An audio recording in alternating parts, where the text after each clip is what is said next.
Қайырлы күн, үй жағдайында өте дәмді, керемет, тәбетіңізді ашатын қазан кебап дайындайтын боламыз.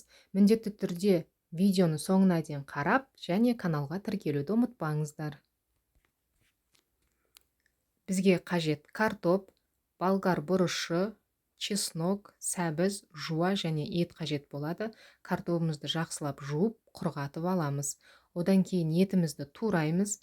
Мен осылай қатты ұсақта қылдырмай, орташа көлемде турадым. Бұдан да сәл үлкенірек турасаңыздар да болады.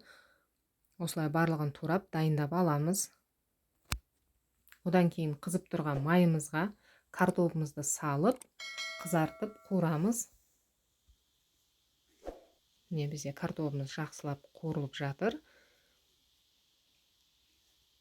Картопымызды осылай қуырып аламыз. Одан кейін болгар бұрышын тураймыз. Мен осылай орташа көлемде турадым. Бұдан да үлкенірек турасаңыздар болады. Дәл осылай сәбізімізді, жуамызды және чеснокты барлығын турап, көкөністерімізді дайындап аламыз.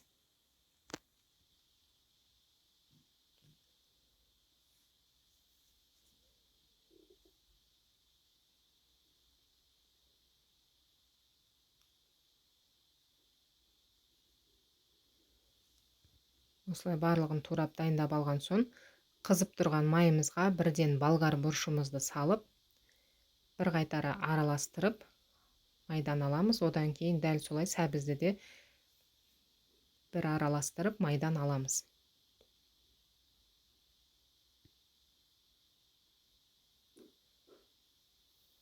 Барлығын осылай дайындап алған соң, жаңағы майымызға етімізді салып, оны да жақсылап қуырамыз.